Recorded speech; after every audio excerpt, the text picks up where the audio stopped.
ஜய ஜய சங்கர ஹர ஹர சங்கர. தெய்வத்தின் குரல் 6ஆம் பகுதி. நரமுக கணபதி ஆனை முகரானது. அவர் எந்த ரூபத்தில் இருந்தாலும் என்று சொல்கிற போது ஆனை ரூபத்தில் இல்லாமல் ரொம்பவும் அபூர்வமாக மனுஷ ரூபத்தில் நரமுக கணபதி என்றே அவர் இருப்பது நினைவு வருகிறது.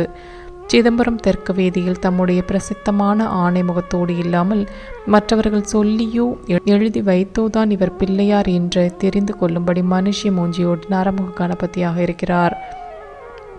திருச்சிராப்பள்ளி மலைக்கோட்டை கோவிலிலும் நரமுக கணபதி உண்டு. இதிலே ஒரு வேடிக்கை, யானை முகம் இல்லாத ஒரு பிள்ளையார் உள்ள கோவிலானாலும் அந்த கோவில் சுவாமியை சிவபெருமானை பற்றி சம்பந்தர் பதிகம் பாடும்போது சுவாமியின் பல லட்சணங்களில் ஒவ்வொன்றையும் சொல்லி அந்த லட்சணத்தை உடையவனை என்பதற்கு யானை யானை என்றே சொல்லி முடித்திருப்பதுதான்.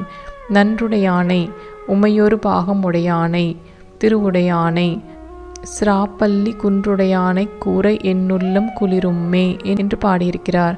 விக்னேஸ்வரன் அநேக ஆவிர் பாகங்களை குறித்த கதைகளில் ஒன்றின்படி அவருடைய ஒரிஜினல் ரூபம் நரரூபம்தான். அம்பாள் தன்னுடைய அந்த புறத்திற்கு ஒரு காவலால் சிருஷ்டிக்க வேண்டும் என்று நினைத்தால் தன்னுடைய திவ்ய சரீரத்தையே வழித்து அதில் இருக்கிற மஞ்சள் பொடி, குங்குமம், வாசனை பொடி முதலானதுகளை திரட்டி பிசைந்து ஒரு பாலனாக ரூபம் பண்ணி அதற்கு உயிரும் கொடுத்து காவலாக வைத்து விட்டாள். மனுஷர் மாதிரி தேவர் மாதிரியும் தான். கண், காது, மூக்கு, நாக்கு முதலானவை உள்ள ரூபமே அது. அதாவது நரமுக ரூபந்தான்.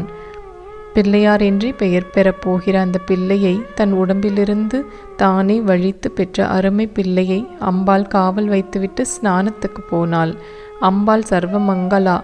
அவள் தன்னுடைய மங்கள சரீரத்திலிருந்து மங்கள வஸ்துவான மஞ்சள் பொடியை வழித்து மூல பிள்ளையாரை சிருஷ்டித்ததால் தான் இன்றைக்கும் எந்த சுபகாரியத்தின் ஆரம்பத்திலும் மஞ்சள் பொடியை பிள்ளையாராக பிடித்து வைத்து பூஜை செய்கிறோம்.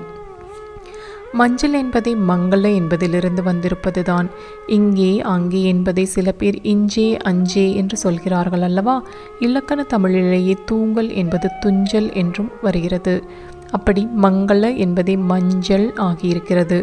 சம்ஸ்கிருதத்தில் மங்களம் என்பதற்கு மஞ்சள் என்பதற்கும் மஞ்சள் என்று ஒரு அர்த்தம். பரமேஸ்வரன் அந்த புறத்திற்கு வந்தார். இது யார்டா பத்னியின் அந்த புறத்தில் புருஷ பிரஜை என்று அவருக்கு ஒரே கோபம் வந்து ஒன்றும் தெரியாதவர் மாதிரி அந்த பிள்ளையை சிரச்சேதம் பண்ணிவிட்டார். வாஸ்தவத்தில் எல்லாம் தெரிந்துதான் லோகோபகாரம் பண்ண வேண்டும். அதையும் விறுவிறுப்புள்ள நாடகமாக பண்ண வேண்டும் என்று இப்படி செய்தார். என்ன லோகோபகாரம் என்றால், கஜமுகாசுரன் என்ற யானைத்தலை அசுரன் தன்னை அதே மாதிரி யானைத்தலை படைத்தவர் தான் வதம் செய்ய முடியும் என்றும் அதோடு அப்படி வதைக்கக்கூடிய சத்ரு ஸ்திரீ புருஷ சம்பந்தத்தில் பிறக்காதவனாயிருக்க வேண்டும் என்றும் வரம் வாங்கி வைத்து கொண்டிருந்தான். அது ஒரு பக்கத்தில். இன்னொரு பக்கம் நாம் பார்த்த சம்பவம் நடந்த சமயம் கைலாசத்திற்கு பக்கத்தில் லோகத்திற்கு அமங்கலம் உண்டாகும்படியாக ஒரு யானை வடக்கே தலை வைத்து படுத்து கொண்டிருந்தது. இந்த இரண்டையும் கம்பைன் பண்ணித்தான் சுவாமி நாடகமாடினார். அம்பாள் சிருஷ்டித்த அருமை குழந்தையை தாம் சம்ஹாரம் பண்ணியதற்காக அவளிடம் நன்றாக டோஸ் வாங்கி கொண்டு சந்தோஷப்பட்டார்.